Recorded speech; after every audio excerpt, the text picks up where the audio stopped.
In this one, we're talking about War Room Football. The game just put out a couple of updates solely intended to fix a number of bugs that are happening with the game right now. So I just wanted to give you guys an update on what's happening with the game and give you guys my POV on the situation. All right, guys, so I'm recording this the night after the initial patch got put out, 1.2.1, which squashed a bunch of bugs. So I just wanted to pop in here real quick. We can go through the patch, kind of what's been happening with it, and talk about where things are at.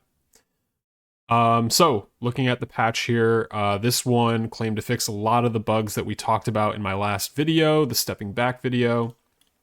Financial system, which I believe refers to contracts inflating over time from what you signed. Player development and life cycle, which I believe refers to when players retire and things like that. Free agency and roster bloat. So there are a lot of I think there were like tens of thousands of free agents and things of that nature. But somewhere in these two, there was also player overall ratings jumping up after a bunch of years. Win probability, which I think is like in the game logs.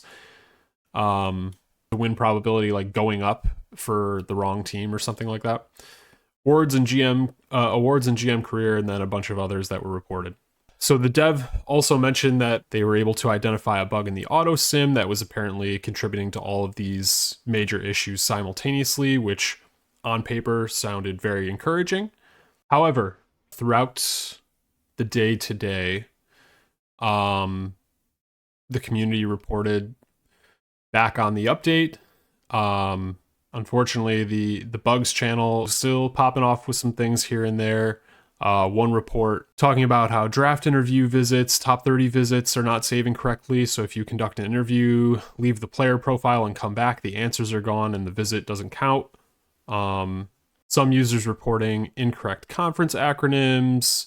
Overall ratings are reportedly still visible in certain places despite using stars plus noise. Reports of passing yards not being counted correctly, with numbers not matching player stat lines and team stat lines. The roster creator still not really working. Coaching staff changes and team settings do not save. They look like they save, but they don't. But I think after this patch went live, the biggest concern that was found almost immediately was that was with free agency and retirements. So initially there was a lot of bloating. So like tens of thousands of free agents would be in the game, some 10, 20 years in. But it looks like that was sort of like overtuned or overcorrected because multiple users were reporting teams carrying, that there were actually like zero free agents available, and teams were carrying like incomplete rosters and players retiring at a much higher rate. So something wacky happened. So as you could see, they put out a hotfix hours after that. So this was attempted to fix the free agent bug and a few other community bugs that also surfaced post update. Which again speaks to how quickly the devs are moving, but also for me raises questions about how thoroughly each fix is being tested before it ships. Because this is now a repeatable pattern that keeps happening with all of these updates. And in the first few hours since the hotfix went live, it's been about 6 hours now since that went out. Free agency appears mostly stabilized, with reports showing around like 200, 300, 400-ish players available from year to year, and that stays pretty stable. So they seem to have found the happy medium there with the balance. However, AI roster management appears to be struggling in some ways. Teams with 40 million in cap space, or that was the example given, but like a bunch of cap space are still carrying incomplete rosters. So there are teams out there with like 45 out of 53 of their player spots filled, and they still have 40 million cap space. So either like guys are going on IR and they're not backfilling, or they're just going through the season with less than 53 players. And then looking at specific roster makeups, it's been kind of wacky. Teams with I've seen like things about like teams with 5 quarterbacks and no backup tight ends or D tackles, so the AI isn't really allocating roster spots intelligently by position, it seems. And then rating bloat still appears to be present, so once you're getting into year 10, 20, 30, overall ratings are much higher than when you start your saves. Additionally, there are a bunch of in-season free agents that are like starting caliber players available through like the first quarter of each season. So a lot of this suggesting to me that the progression and regression balance still isn't quite right. I'm not sure if it was addressed in this update. It seems like one of these two things I think were supposed to be that. But anyways, I actually had a little time tonight. I hopped in and took a look myself. I was just messing around in spectator mode, only simmed a few seasons. I was like messing around with the contracts and stuff, seeing what's going on. But what caught my eye is that when I'm in like year 2 or 3 of my save here. And I'm scrolling through and I'm seeing, whoa, a 22-year-old D tackle super dev. Why is this guy a free agent? 4.5 stars, obviously a stars plus noise. I'm like, oh, this could be like maybe a not great player or something. But like 22 years old with super dev, like I feel like he's got to be signed. And I'm scrolling down and I'm like, he was a 3rd overall pick in 2029. Oh, it's 2028. So it looks like players, and there's a couple of them here. I ended up signing one just to like see if I could. Oops, that's a 30-year-old. 21-year-old Dusty Ewing. So this is the 1st overall pick next year. The center, it's available. Here's a 23-year-old. He's the 5th overall pick in 2029. So, yeah, it appears that you're able to sign next year's rookies in free agency. And this is week 1 of 2028. So here's the guy that I ended up signing, Tyreek Doswell. Wait a minute, is he still in free agency though? Oh no, I'm sorry, I'm in free agency still.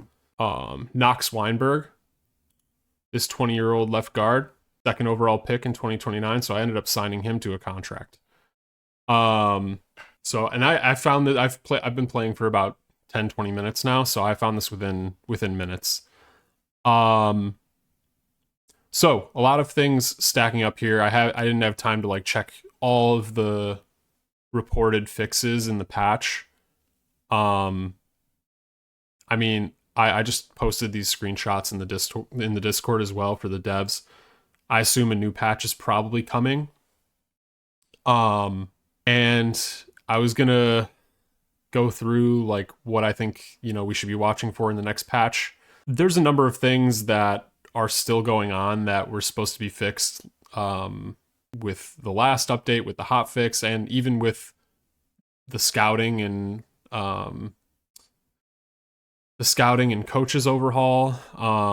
So I mean, I could, all the things are pretty, like what to watch for in the next patch. It's all, a bunch of it's in this video.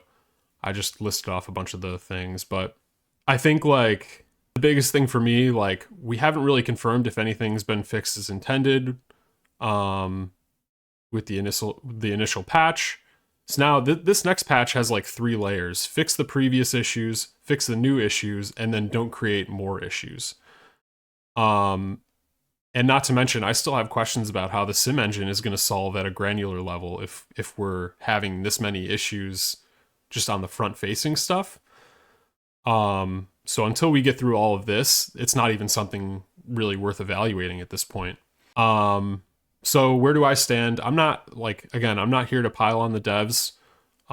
They've been super responsive. They're clearly like working hard on this game, working quickly. And identifying the original auto sim bug was an important step.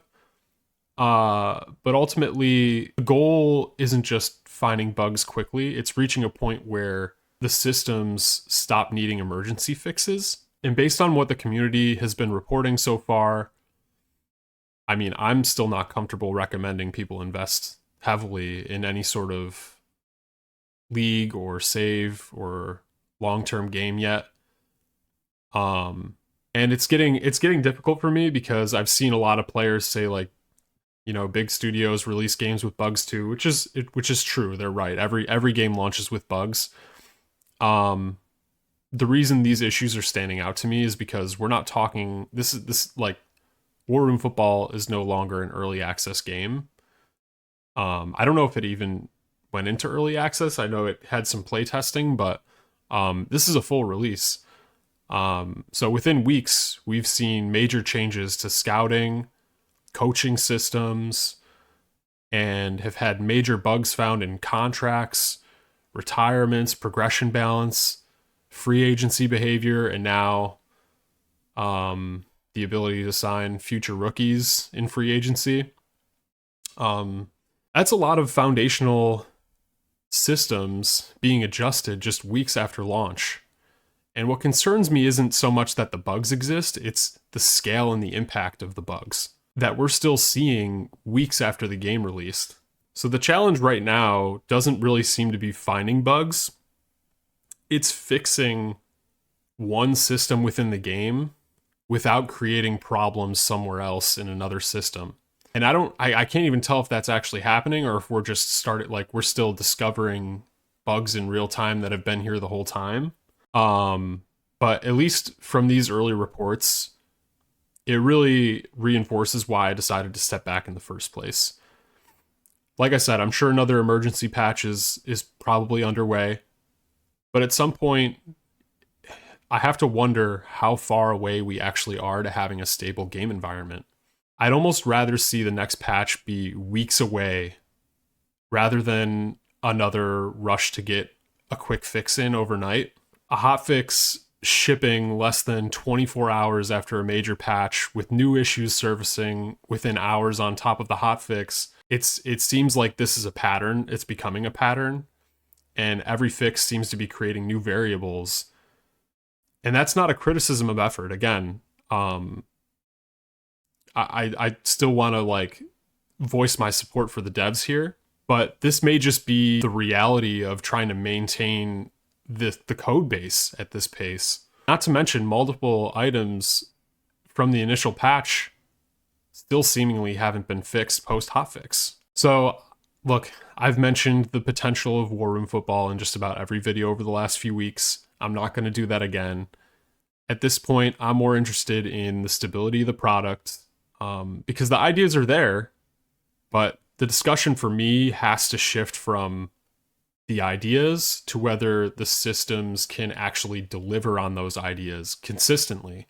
And like I said, the devs, they deserve credit for being active, communicating with everybody, and moving quickly when problems are arising and being identified. But in these few weeks post-launch, we've already seen so many changes, new core features being overhauled, a bevy of significant and minor issues, and then significant new issues emerging on top of new issues immediately after major fixes and the hot fixes to those major fixes. So I'm going to be paying attention. I'm going to be paying close attention to the game moving forward, seeing what continues to happen, but I'm going to continue kind of where I'm at, monitoring the community feedback, see how the progress comes along. And when I do see some meaningful progress, I'll definitely jump back in and let you guys know for myself what we're seeing. Until then, I'll catch you guys in the next one. Peace.